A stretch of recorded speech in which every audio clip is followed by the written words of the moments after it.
special guest on the show today, and I follow her website I've been following her website for a very, very, very, very long time. So excited to have her in here. The Jasmine brand. How you doing? I'm doing good. First of all, this is my first time here and meeting you. I'm super excited.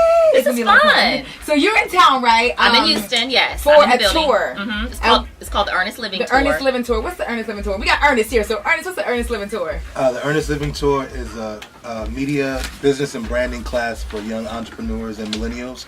Like for myself, like having a career in PR and doing television, I'm the head of PR for Fashion Nova, and I also am a producer.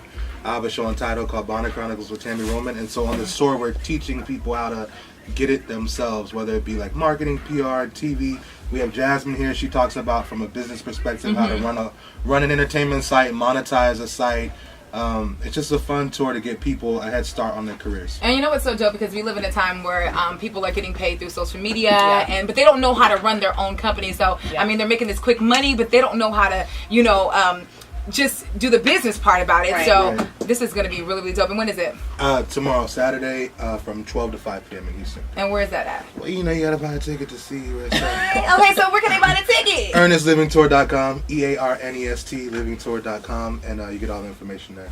ErnestLivingTour.com. So make sure you guys go there. We're going to talk about more of that coming up next. And I got to talk to Jasmine Brand about the Jasmine Brand. That's next right here on 97.9 The Box. Keisha the Call. We are back with the Jasmine Brand and my man Ernest, the Ernest Living Tour here in Houston this weekend. I've been following you for quite some time. You're actually the first source I go to, because I don't like, digesting the negative when it comes to social media or when it comes to gossip, but you always do it in a way where it's tasteful, and it's never like I'm putting somebody's business out there, just like more of informing people about what's going on. How do you, because people like negative, how do you keep that audience though, like keep coming back when people love negative so much? Well, I think the thing is, let me first say this: I can't take sole responsibility and credit for the site. It's I'm not really as involved as I think people think I am. It's called the Jasmine Brand. It was just me when I started. We have a staff. I have a co-owner. His name is Meyer Fata. We have a staff of about 20 people.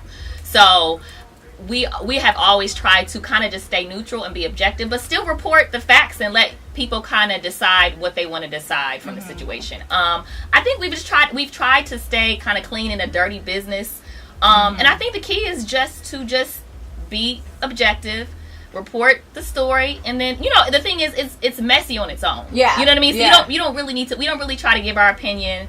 That's not kind of our style, but other sites do, and it works for them, which is cool. It's just one of those things that we just never kind of did. And then I guess maybe if I didn't have my face and my name on the site, I could be ratchet and crazy. I don't need nobody running up on me. So I think that way, that's kind of giving us longevity in the business too. Like the fact that we try not to be as messy. We try to just to be neutral and objective, but we still have to talk about what everyone's talking about. Okay, so Jasmine Brand, how did you get started with the website? I started as a hobby. I was always really interested in how people were obsessed with celebrity culture. And I wanted to write. I was a marketing director at the time. I started the site. It wasn't really a lot of sites around at the time, and was talking about pop culture. I wanted to do it objectively. I wanted to, kind of talk about what everyone's talking about it, but in a different way. I had the site. I would get up early in the morning, 3:00 in the morning. I would, write for the site. I would go to work in between my lunch break. I would write. I would get up at like 3 in the morning, stay up really late, and I would just go back and forth between my full-time job and this site. And I never really wanted it to be like a big thing. I started breaking stories, and I was in DC at the time. I started breaking really big stories, and then my job found out about it and said it was a conflict of interest, and they told me I had to pick.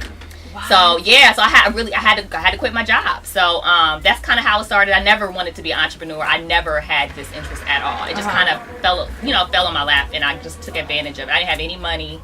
I just, I figured no one could out hustle me, no one could outwork me. I'm super driven, so it just kind of worked out. And thankfully, I bought a business partner on. We had, we weren't making money at the time because I didn't do it to make money. I did it because it was fun. Yeah. So it kind of, that's why I think the Ernest Living Tour is so cool, because if I knew how to bill people, how to invoice, how to pay my taxes, what I do when a lawyer hits me up. Like, I didn't know any of those things. And if I knew that, I feel like I would have been much further along. You know what I mean? But everything happens the way it's supposed to. Now, how do you decipher between I'm going to put this out and I'm not going to put this out? Like, there might be a bizarre story and it's true, but you're like, man, I can't put this out for my brand's sake. Well, I feel like it's news, and there aren't many things. Again, it's not really me deciding at this point. We have an editor. There aren't really things that we won't touch upon. I get sensitive about certain things. I'll hit the editor like, "Hey, this is a bit too much for me." But it's the news, and if everyone's talking about, we don't have to say it's true. We can say allegedly. Sources say. We can say we don't think this is actually really the truth, but this is what's going on. And I mean, I feel like if it's the news, it's not my job to be the moral police. I'm not anyone's publicist. That's not my job. If it's news, it should be discussed. If it's crazy, ridiculous, it just kind of depends. It depends on the situation, honestly. So you break a lot of stories. What's like one of the recent stories you broke on the Jasmine brand? Recent story that we broke. We did the whole Marlo Hampton was having a reality show. Tammy Roman has a new reality show. We broke that. Jesse Williams, we broke that he filed for divorce. The Tiny was leaving T.I. No one believed us. We broke that. A lot of Sierra was suing Future. No one believed that, but we broke that story first. They're doing a spinoff with Rotimi and Power. We broke that story. I didn't even know that. What? Yeah, so I missed that one. Yeah. I'm usually on top of it. I'll be like, hold on, what you have to talk about today? So we broke that story. Those are the ones that I can think of recently.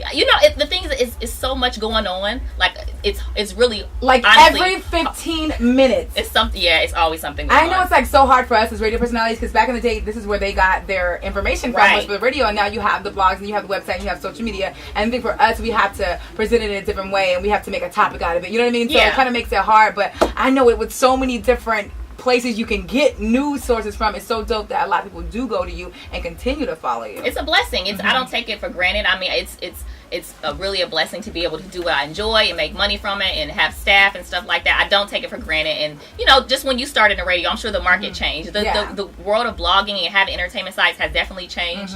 But it's if you get to do what you love and enjoy and make a coin, secure a bag, you can't beat that, right? Well, I don't. Yeah.